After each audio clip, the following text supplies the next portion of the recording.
ಇವತ್ತು ತುಂಬ ಅಂದರೆ ತುಂಬ ಸುಲಭವಾಗಿ ಮಾಡುವಂತಹ ಬೆಣ್ಣೆ ಬಿಳಿ ಅನ್ನದ ರೆಸಿಪಿನ ನೋಡೋಣ.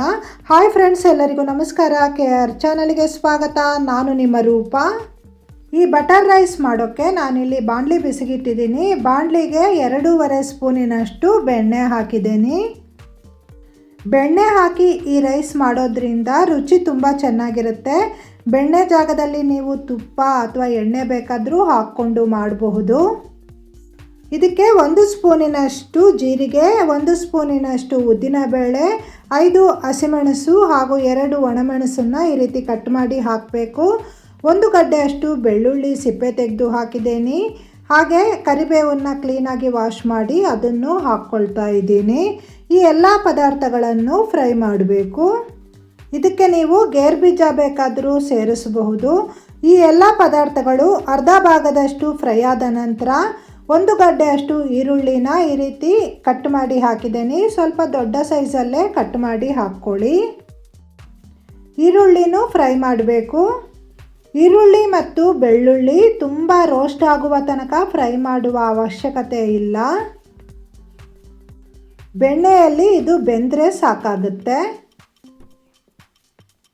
ನೋಡಿ, ಇದು ಈ ರೀತಿ ಲೈಟಾಗಿ ಕಲರ್ ಚೇಂಜ್ ಆದ ನಂತರ ಇದಕ್ಕೆ 1 ಸ್ಪೂನಿನಷ್ಟು ಉಪ್ಪು ಸೇರಿಸ್ತಾ ಇದ್ದೀನಿ. ಹಾಗೂ 3/4 ಸ್ಪೂನಿನಷ್ಟು ಕಾಳು ಮೆಣಸಿನ ಪುಡಿ ಹಾಕಿದ್ದೀನಿ. ನಾನು ಹಾಕಿರುವಂತಹ ಹಸಿಮೆಣಸು ಅಷ್ಟು ಖಾರ ಇಲ್ಲ. ಖಾರ ನಿಮಗೆ ಎಷ್ಟು ಬೇಕೋ ಅಷ್ಟು ನೋಡಿ ಹಾಕ್ಕೊಳ್ಳಿ. ಮತ್ತು ಇದನ್ನು 1-2 ನಿಮಿಷದ ಹೊತ್ತು ಚೆನ್ನಾಗಿ ಫ್ರೈ ಮಾಡಬೇಕು. ಇದು ಚೆನ್ನಾಗಿ ಫ್ರೈ ಆದ ನಂತರ ನಾನಿಲ್ಲಿ 1 ಪಾವಿನಷ್ಟು ಬಾಸುಮತಿ ರೈಸ್ ಮಾಡಿ ಇಟ್ಕೊಂಡಿದ್ದೀನಿ. ಬಾಸುಮತಿ ರೈಸಲ್ಲಿ ಈ ರೆಸಿಪಿ ಮಾಡಿದ್ರೆ ತುಂಬ ಚೆನ್ನಾಗಿ ಬರುತ್ತೆ.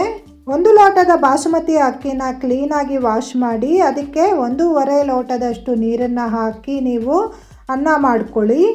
ನಾನಿಲ್ಲಿ ಬಾಸುಮತಿ ಅಕ್ಕಿನ ಡೈರೆಕ್ಟಾಗಿ ಕುಕ್ಕರಿಗೆ ಹಾಕಿ ಅನ್ನ ಮಾಡಿದ್ದೇನೆ. ನೋಡಿ, ಅನ್ನ ಎಷ್ಟು ಉದುರುದ್ರಾಗಿ ಬಂದಿದೆ. ಒಗ್ಗರಣೆಗೆ ಅನ್ನ ಹಾಕಿದ ನಂತರ ಅನ್ನ ಈ ರೀತಿ ಚೆನ್ನಾಗಿ ಮಿಕ್ಸ್ ಮಾಡಬೇಕು.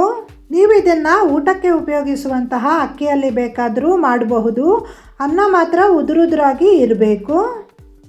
ನೋಡಿ, ಈ ರೀತಿ ಚೆನ್ನಾಗಿ ಮಿಕ್ಸ್ ಮಾಡಿದ ನಂತರ ಇದಕ್ಕೆ ಕ್ಲೀನಾಗಿ ವಾಶ್ ಮಾಡಿರುವಂತಹ ಸ್ವಲ್ಪ ಕೊತ್ತಂಬರಿ ಸೊಪ್ಪನ್ನು ಕಟ್ ಮಾಡಿ ಹಾಕ್ತಾ ಇದ್ದೀನಿ. ಈ ರೆಸಿಪಿಗೆ ಕೊತ್ತಂಬರಿ ಸೊಪ್ಪನ್ನು ಸ್ವಲ್ಪ ಕಡಿಮೆ ಹಾಕ್ಕೊಳ್ಬೇಕು. ಕೊತ್ತಂಬರಿ ಸೊಪ್ಪು ಹಾಕಿದ ನಂತರ ಸ್ಟವ್ ಆಫ್ ಮಾಡಿ ನಂತರ ನಿಂಬೆಹಣ್ಣಿನ ರಸ ಹಿಂಡಿ. ನಾನಿಲ್ಲಿ 1 ಸ್ಪೂನಿನಷ್ಟು ನಿಂಬೆಹಣ್ಣಿನ ರಸ ಹಾಕಿದ್ದೇನೆ. ಈಗ ಮತ್ತೊಮ್ಮೆ ಇದನ್ನು ಚೆನ್ನಾಗಿ ಮಿಕ್ಸ್ ಮಾಡಿ. ಇದನ್ನು ಡೈರೆಕ್ಟಾಗಿ ಹೀಗೆ ತಿನ್ನಬಹುದು. ಯಾವುದೇ ರೀತಿ ಸೈಡ್ ಡಿಶ್ ಇದಕ್ಕೆ ಬೇಡ. ದಿಢೀರ್ ಅಂತ ಮನೆಗೆ ನೆಂಟರು ಬಂದವಾಗ ಮಕ್ಕಳ ಟಿಫಿನ್ ಬಾಕ್ಸಿಗೂ ತುಂಬ ಈಸಿಯಾಗಿ ಈ ರೆಸಿಪಿನ ಮಾಡಿಕೊಡಬಹುದು.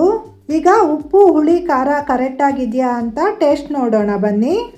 ತುಂಬ ಸೂಪರ್ ಅಂದರೆ ಸೂಪರ್ ಆಗಿ ಬಂದಿದೆ. ತುಂಬ ರುಚಿಯಾಗಿರುತ್ತೆ. ಬಾಸ್ಮತಿ ರೈಸ್ ಫ್ಲೇವರ್ ಆಗಿರಬಹುದು, ಬೆಣ್ಣೆ ಫ್ಲೇವರ್ ಆಗಿರಬಹುದು, ಸಖತ್ತಾಗಿ ಬಂದಿದೆ. ನೀವು ಒಮ್ಮೆ ಟ್ರೈ ಮಾಡಿ ಹೇಗಾಗಿದೆ ಅಂತ ನನಗೆ ಕಮೆಂಟ್ ಮೂಲಕ ತಿಳಿಸಿ. ವಿಡಿಯೋಗೊಂದು ಲೈಕ್ ಕೊಡಿ, ಶೇರ್ ಮಾಡಿ, ಸಬ್ಸ್ಕ್ರೈಬ್ ಆಗೋದವರು ಸಬ್ಸ್ಕ್ರೈಬ್ ಆಗಿ. ವಿಡಿಯೋ ನೋಡಿದ ಎಲ್ಲರಿಗೂ ಧನ್ಯವಾದಗಳು.